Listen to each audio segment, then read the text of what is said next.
Herkese selamlar arkadaşlar. YouTube kanalıma hepiniz hoş geldiniz. Sefalar getirdiniz. Ben Fuat Diri. Şu anda Bosna Hersek'in Saraybosna şehrindeyim. Başkentteyim. Daha önce görmediğiniz, bilmediğiniz bir şehre gidiyorum. Osmanlı döneminde başkent olan bir şehre gidiyorum. Travnik şehrine gidiyorum. Buraya yaklaşık 100 kilometre olan bir şehir. 2 saatlik bir yol bizi bekliyor. Bakalım nasıl bir şehir? Küçük bir şehir.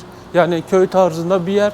Hem böyle değişik bir yer görmüş oluruz hem de oranın tarihini sizlere anlatmış olurum. Osmanlı'nın izlerini, mimari izlerini ve mirasını daha yakından göreceğiz orada. Daha fazla göreceğiz. Haydi gidelim. Otogara gidiyorum. Yaklaşık bir saat sonra benim otobüsüm var.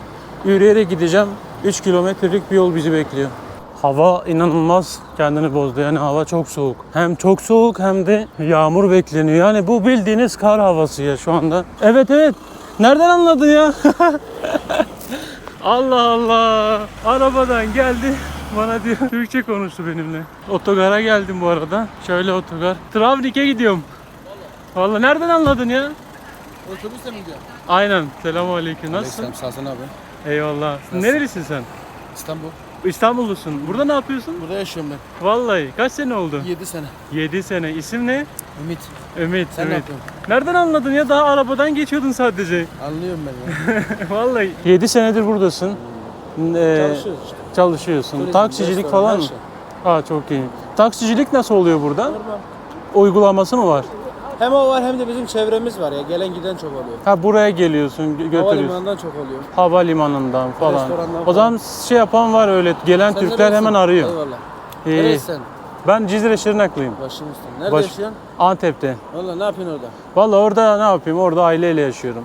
Şimdi gezmeye geldin ha? Aynen ben geziyorum. Ben gezginim. Benim YouTube kanalım var. Valla. Vallahi öyle dünyayı geziyoruz kendi çapımızda. Ya buralara bir yerlere gitseydin seni atar da sen Travnik'e Çok teşekkür ederim vallahi. Travnik buradan nereden baksan arabayla 90 kilometredir ya. 1,5-2 saat. Evet. 90 kilometreymiş. Sizin İşte benim otobüs bilet mi otobüsüm alacaksın? var şu anda. Hadi gel içeri girelim. Otobüse gideceğim. Gel. Eyvallah. Şey alacağım. Bir kahvaltılık. Evet burada. Üstünde para. Ha var. Şurada. İçeride market de var. Ha ben buradan börek alacağım. İster misin bir şey? Sağ ol. Valla. Hello, good morning. How much one? Three bomb. 1,5 euro. Arkadaşlar şöyle 2 tane börek aldım. 2,5 euro tuttu. Buradan bir su alalım.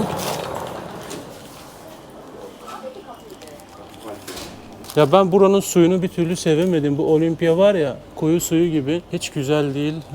Hiç hoşuma gitmedi benim. Başka bir su yok mu? Yok maalesef. Bundan alacağım. Mecbur yani. Yapacak bir şey yok. Şimdi bir tane büyük alayım. Bu arada ben Belgrad için yani Sırbistan için bilet sordum arkadaşlar.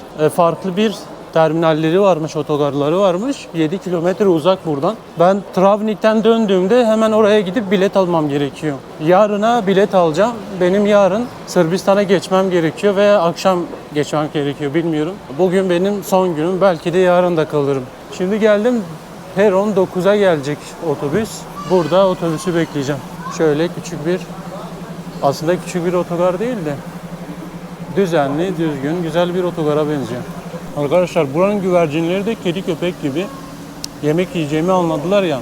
Hemen geldiler böyle etrafıma toplandılar bakın.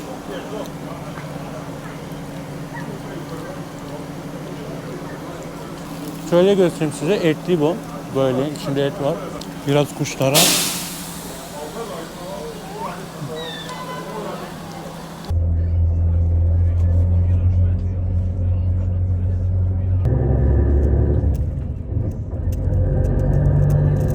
Travnik'e geldik arkadaşlar. Şimdi kaleye çıkacağım. Travnik Kalesi'ne. Yukarıdan Travnik şehrini göreceğiz size. Önce bir Travnik şehrini göstermek istiyorum. Kuş bakışıyla bir şehri görelim. Ondan sonra gezmeye tam olarak başlarız. Tam 2 saat sürdü dediğim gibi yolculuk. Yollar çok güzeldi. Sağda solda sürekli böyle dubleks evler, Avrupa'yı tarzı köy evleri oluyor ya. Tam o tarzda evler, bahçeler, yeşillik inanılmaz güzeldi. Böyle ya izlerken hayal ettim. O evlerde yaşamak varmış ya. Bahçesi çok güzel, dümdüz. Hani golf sahaları oluyor ya. Golf oynama sahaları. Onun gibi bahçeye sahipler adamlar ya. İçinde işte ördekler, tavuklar falan vardı. Çok hoşuma gitti. Koyun falan da gördüm öyle. Birkaç tane koyun vardı öyle bahçede. Çardak koymuş bahçeye abi geçerken. Bu gördüğünüz evler Osmanlı evleri arkadaşlar. Osmanlı döneminden kalan evler. Yeni evler de var, onarılmış evler de var, taş evler de var ve bir sürü cami var. Camileri net bir şekilde yukarıdan göreceğiz. Dediğim gibi çok turistik bir yer olmadığından dolayı otobüs de boş geldi, yani neredeyse boştu. Toplamda 8 kişi vardık. Sadece 3 kişi burada indik. Hello. Arkadaşlar gördüğünüz gibi evin dış cephesini boyamıyorlar. Köpükle böyle yapıştırıyorlar dış cephesini. Muhtemelen bu da köpükle yapılmış. İnşaatçı olan var mı aranızda? Bunun faydası nedir acaba? Böyle yazın çok şey olmaz. Yazın içerisi serin olur, kışın sıcak mı olur acaba? O yüzden mi böyle badana, sıva badana yapmadan direkt şöyle hiç boya falan yapmadan köpüklerle kaplıyor duvarı. Beyaz köpükler kullanıyorlar. İlk defa böyle bir şey gördüm. Bakın bu hiç boyanmamış. Okay, thank you sir. Thank you. Wow.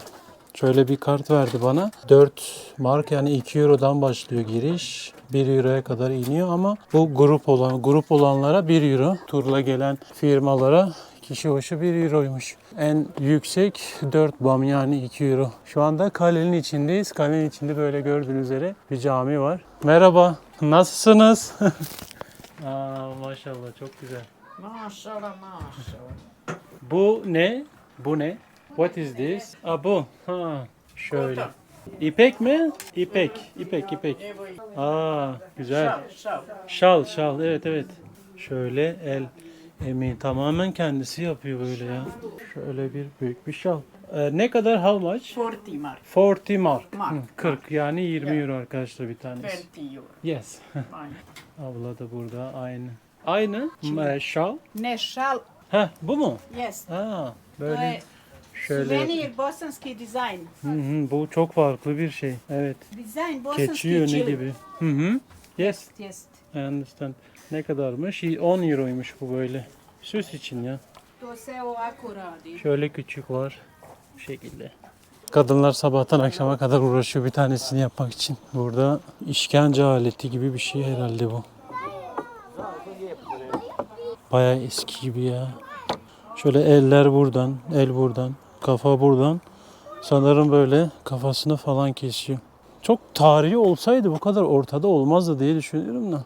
Kaledeyiz. Kaleyi böyle Travnik şehri arkadaşlar. Kuş bakışıyla şu anda görüyorsunuz. Osmanlı evleri. Şehirde Osmanlı'dan kalma 15'in üzerinde cami varmış. En ünlüsü ise Süleymaniye Camisi'ymiş. Yani buranın diliyle, ismiyle daha doğrusu Hacı Ali Bey Camisi'ymiş. Şu anda şehirdeki bu bulunduğumuz kale Ortaçağ Kalesi'ymiş. Şu anda bulunduğumuz kale Osmanlı öncesine dayanıyor. Ama Osmanlı döneminde genişletilmiş ve bugüne kadar korunmuş. Gerçekten hani sağlam bir şekilde ayakta durmuş. Şehri gözetlemek amacıyla yapılan bir kale olduğunu düşünüyorum. Travnik Osmanlı'nın 2. İstanbul'u olarak anılıyormuş. Çünkü hem idari merkezi hem de İstanbul'daki gibi bir vezir konağı, bedesten ve medreseler varmış.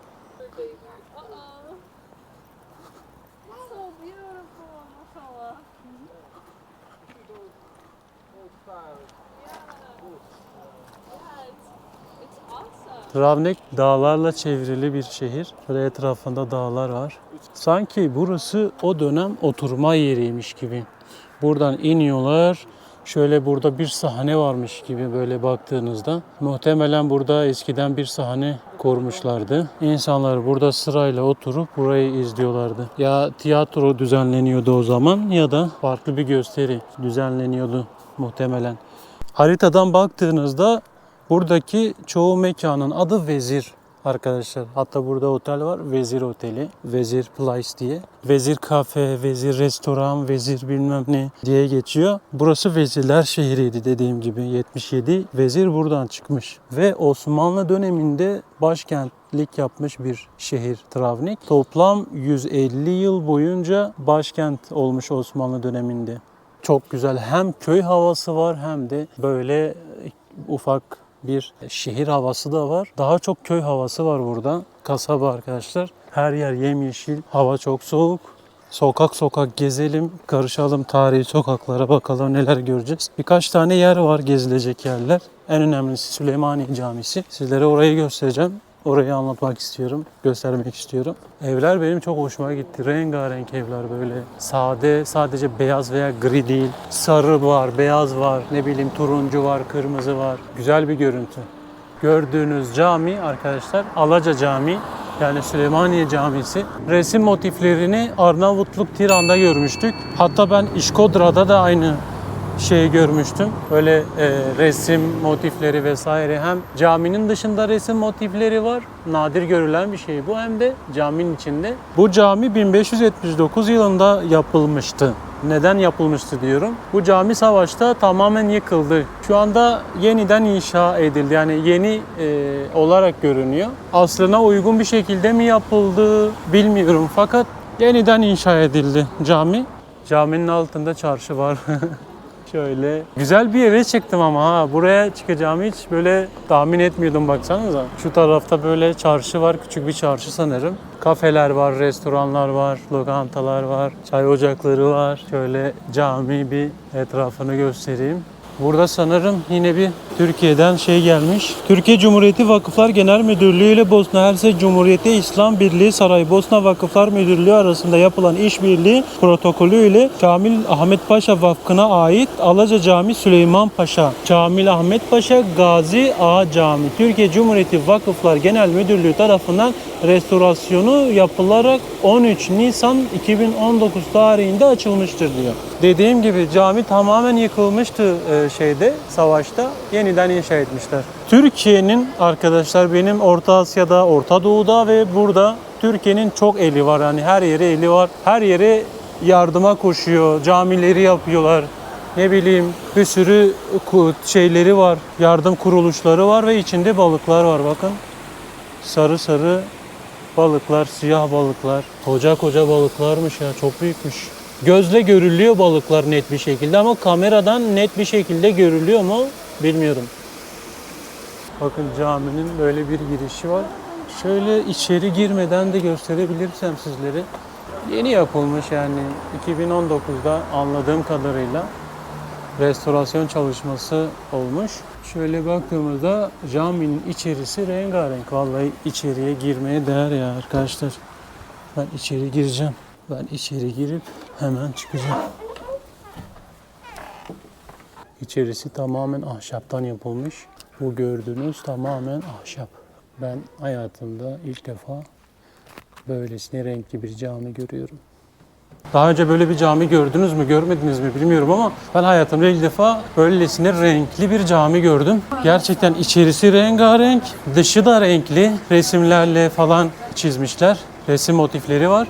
İçerisi de çok güzeldi. Benim çok hoşuma gitti cami ya. Yani tam bir köy camisi olur ya arkadaşlar. Bir de tam bir köy havası var burada ya, bakar mısınız? Tertemiz yerler. Yani dikkatimi çok böyle çekti o. Yollar tertemiz. Küçük bir kasaba. Yani hani filmlerde kasabalar oluyor ya Meksikalarda, ne bileyim bizim izlediğimiz filmlerde. Biz çok film var. Hangisini örnek vereyim bilmiyorum. Aklıma gelmiyor şu anda bir şey.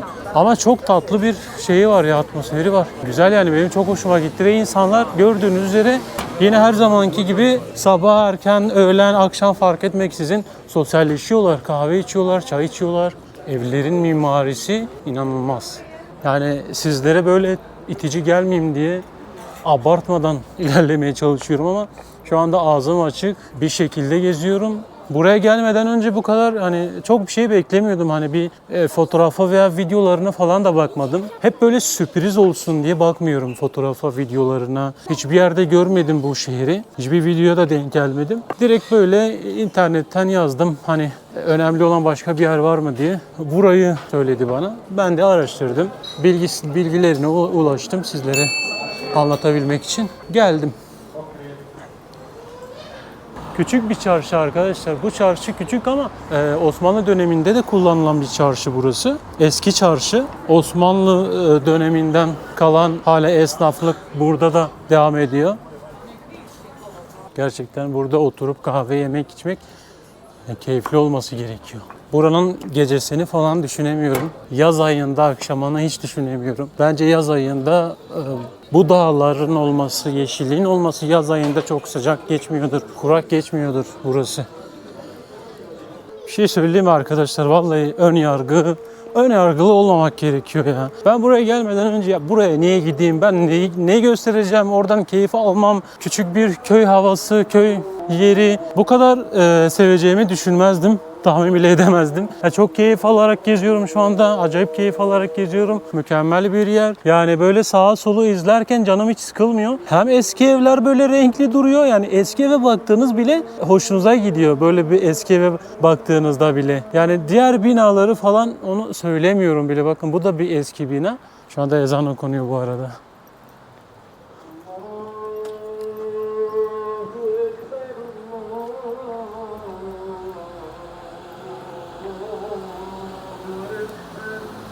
Evet arkadaşlar ya bazen haritaya göre gittiğinizde o yeri bulamayabilirsiniz. Özellikle Balkanlarda Maps biraz daha yanlış gösteriyor gibi geliyor bana, bilmiyorum. Ben buraya geldiğimden beri Apple'ın haritasını kullanıyorum. Çevrim dışı harita kullanıyorum. Harita beni şu anda doğru yere götürüyor. Ama yine de halka sormakta fayda var. Yine eğer buraları bilmiyorsanız, yerini bilmiyorsanız haritaya da bakın. Bir de buradaki yerel halka da sorun. Ya bu eve bakın ya. Çok güzel. Ya insanın elinde vallahi böyle boyamak, güzelleştirmek, hayatı güzelleştirmek gerçekten insanın kendi elinde. Benim böyle bir ev olsa bahçeli, sade ya bakın hiçbir abartı yok dışarıda, görüyor musun? Sapsade bir ev. Çok güzel görünüyor. Ama evlerin içi de yani görmedim ama içi de sadedir.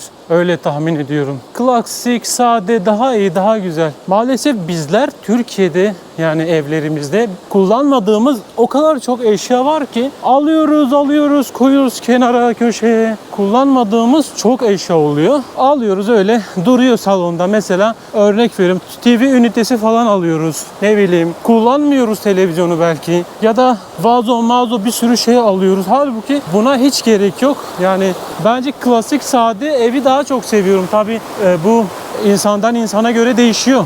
Arkadaşlar şehrin içinden çıkan bir su, buz gibi su bu su. Plava vode diyorlar bu suya. Plava vode. Şehrin içinden kaynak su çıkıyor ya, bildiğiniz. Mükemmel soğuk bir suymuş. Ben de bu su içiliyorsa sudan içeceğim. Tadına bakacağım. Merak ettim tadını. Ve soğukluğuna bakacağım. Yani zaten soğuktur da yazın ortasında bile buz gibiymiş bu su. Travnik'in en bilinen yerlerinden birisi burası. Buradaki herkes burayı biliyor. Genellikle buraya gelen turistler de zaten araştıranlar, siz internetten araştırdığınızda size burayı da söyleyecektir. Uğramanız gereken yerlerden biri. Bir de burası. Alabalıklar var böyle. İçinde balıklar var. Yukarıdan su geliyor. Kaynak su var yukarıdan. Yukarıya çıkacağız. Orayı göstereceğim sizlere. Nereden çıktığına falan bakarız. Etrafında kahveler var böyle. Gördüğünüz gibi hediyelik eşya satan dükkanlar var etrafında. Oturma yerleri koymuşlar. Banklar falan var. Banklarda oturup buranın keyfini çıkarabiliyorsunuz. Şöyle bir yukarı çıkalım bakalım su nereden geliyormuş. Suyun kaynağına gidelim. Berrak, yani tertemiz su ya. Bir de ben tatlı suyu daha çok seviyorum. Denizden daha çok seviyorum arkadaşlar. Yukarı tırmanıyoruz. Hemen bu arada kalenin hemen dibindeymiş burası. Kale şu ağaçların arkasında kalıyor. Yukarıda kalıyor kale. Şuradan geliyor su ama suya gidemiyoruz maalesef. Kapatmışlar burayı, böyle tel örgüleriyle kapatmışlar. Küçük bir baraj yapmışlardır buraya. Gördüğünüz üzere. Şurada elektrik üretiyorlardır. Yani tam ne ürettikleri bile, elektrik üretiliyor. Benim bildiğim kadarıyla. Baraj bu. Arka taraftan su geliyordur. Böyle akıp geçiyor su. Zaten buz gibi bir hava var. Buraya girince daha da titremeye başladı. Düşünsenize burada oturuyorsunuz. Yanınızdan böyle bir dere geçiyor. Buz gibi su geçiyor ya. Hello. Burada da böyle hediyelik eşyacılar var. Hediyelik eşya satan dükkanlar. Buradan hediyelik eşya da bakabiliyorsunuz. Kolye, bilezik, magnetler, şeyler var böyle. Bakın magnetler var bu şekilde. Yani en ucuz hediyelik eşyalar arasında en ucuz olanı magnetler arkadaşlar. Ortalama fiyatları 1 Euro'dan falan başlıyor ama yine de bir tanesini böyle soralım. Bir bakalım bir tane ne kadar acaba? Hangisini soralım? Bu güzele benziyor. Şunu bir soralım. How much price? 2 bam. KM2. Bu 1 Euro arkadaşlar böyle. Şöyle 1 Euro. 1 Euro'dan başlıyor dediğim gibi. Böyle küçük bir dükkan. Tezgahı da çok güzel kurmuş. Böyle küçük bir büfe. Amca geçimini böyle sağlıyor. Hemen suyun kenarında. Bunları büyük bir ihtimalle muhtemelen restorana falan satıyorlar veya burası tamamen restorana ait de olabilir. Ya düşünsenize hiçbir şeye gerektirmeden zaten su geliyor. Suyun akışı da var devamlı. Balıklar için de mükemmel bir yer. Adam balık tesisi kurmuş buraya. Küçük şehirlerde, böyle köylerde, kasabalarda, ilçelerde yaşayan insanlar daha böyle bir samimi, yardımsever oluyorlar, misafirperver oluyorlar. Gerçekten ben bunu fark ettim. Az önce de mesela bilerek insanlarla konuşmaya çalıştım. Kamera dışında, kamera olmadan konuşmaya çalıştım. Yer sordum, nereye? Şu anda başka bir yere gidiyorum. Nasıl gideceğimi falan sordum. Yardımcı oluyorlar, gayet yardımcı oluyorlar. Şuradan böyle gideceksin, oradan gideceksin, detaylı bir şekilde bana yolu tarif ettiler. Ki ben bunu zaten bilerek hani sırf böyle onlarla konuşayım, hani nasıl davranacaklar merak ettiğim için sordum. Nereye gideceğimi biliyorum. Küçük bir yer zaten. Haritadan da gidebiliyorum zaten. Zaten az önce bulunduğum yerden geleceğim. Yani kısacası büyük şehirlerdeki misafirperverlik daha az ama küçük şehirlerde büyük şehirlere göre misafirperverlik çok daha iyi. Samimiyet daha üst derecelerde, daha yüksek oluyor. İnsanlardaki samimiyet. Burada cevabi köftesi yemeden önce şu pazarı, küçük pazarı sizlere göstereyim. Burada yerel halkın alışveriş yaptığı bir yer. Sebze, meyve, eşyalar var, elbiseler var, ayakkabılar var. Küçük bir pazar. Geçerken gördüm, bir göstereyim size istedim. Hem de kendim de görmüş olurum. Pazar şu anda yarısı kapalı. Erkenden açıyorlar pazarı. Fiyatlar bu şekilde arkadaşlar. Böyle ikiye böldüğünüzde euro çıkacak. Şöyle göstereyim fiyatları.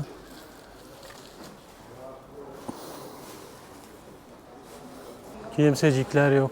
Bunlar kurutulmuş etler. Bu etleri böyle sade bir şekilde yiyebiliyorsunuz. Ekmek arasına alıp da yiyebiliyorsunuz. Çok değişik kokuyor burada ya. Pastırma gibi, Kayseri pastırması olur ya. Onun gibi bu da. Ona benzettim ben. Bakın domates, patlıcanın kilosu 1,5 euro. Patates 75 cent. Bu 1 euroymuş patates. Salatalık 1,5 euro. Limon 2,5 euro. 1,5 euroya mandalina var. Şeftali 2,5, nar 2,5 euro. Fiyatlar bu şekilde pazarda. Buradaki çalışan insanlar aylık ortalama 400-500 euro alıyordur diye tahmin ediyorum. Çok net bir şey alamadım, bilgi alamadım. Ama ortalama 400-500 euro bazında aylık maaşları var. İnternette araştırdığınızda da buradaki halka sorduğunuzda da buradaki cevabi köftesi, benim Saraybosna'da yediğim cevabi köftesi burada yani Travnik'te daha bir güzelmiş, daha böyle bir baharatlıymış. Şöyle göstereyim sizlere, bu cevabi etle yapılan. Bunlar böyle çeşit çeşit şeyleri var. 5 tanesi 6 km yani 3 euro. 5 tanesi. Ben Saraybosna'da 3,5 euroya yemiştim. 7 bama yemiştim. Ben buradan bir cevabi köftesi yiyeceğim yine tekrardan. Saraybosna'da yedim. Bir de burada yiyelim bakalım aynı mı değil mi anlarız. Hello. Hi. Can I eat inside? No. No? No, sorry. Okay. Bakın şurada köfteleri yapıyorlar. 4 kişi köfteye bakıyor. Çok kalabalık, çok ünlü bir yere geldim. Bilindik bir yer, bilinen bir yere geldim. Şöyle arka tarafta bahçe varmış, arka tarafa geçeyim. Burada yiyebilirim. Boş yer varsa tabii. Şöyle bakalım. Boş yer yok. Saraybosna'da yediğim köfteyle aynısını yiyeceğim burada. Burada çok eskiymiş yani buradan çıkma bir köfteyim. Hello. How are you? Excellent. You? I'm good. I want to 5 pieces? yes, one and kaymak. Okay, just One one. kaymak. Okay. You want onion? Drink, no drink. Just I have water. I will bring Yes, you. yes, thank you. Glass clean. Clean. Okay, thank you. Welcome, man. Bakalım ben bir tane köfte istedim. 5 tane var içinde. Az önce abiyle falan konuştum. Yanımda abiler yemek yiyorlar. Çok güzel dediler. Burası buradan çıkma köfte. Burada yani her yerde yenilmiyor. Buraya geldiğinde yani Bosna Hersek'e geldiğinde gelip burada bu köfte yiyeceksin. Ben de bir tane istedim. Aynı şekilde kaymak istedim. Yoğurt yani. Başka bir şey istemedim. Herhalde bana bir şey getirecek, su getirecek. O da kaynaktan akan su olabilir. Arkadaşlar geldi, ekmekleri çok güzel. Yani ekmek çok güzel kokuyor Saraybosna'da da ekmek güzeldi. Hemen taze bir şekilde yapıyorlar arkada. Gördüğünüz gibi sıcacık ekmekle ve köfteler geldi. How you said in Turkish, bon appetit. Ya afiyet olsun. Afiyet olsun. Yes, afiyet olsun. Afiyet olsun. Abilerle hem sohbet ediyoruz hem de yemek yiyoruz. İstanbul'a şey yapmış, abi gitmiş. Türkiye'deki kebap çok güzel diyor. Buranın kebabı, buranın köftesi o bana söyledi, dedi çok güzel. Yani Bosna Hersek'te bulabileceğin en güzel köfte burası dedi. Çünkü buradan çıkma. Hatta şurada 1989'dan beri bu işletme açıkmış, yani işletme bayağı eski bir işletme. Şöyle kaymağından attım, köfteden aldım. Bakalım tadı nasıl. Tadını yeni alıyorum. Saraybosna'daki köfteden bir tık daha böyle baharatlı. Daha baharatlı olduğu için daha da lezzetli olmuş bence.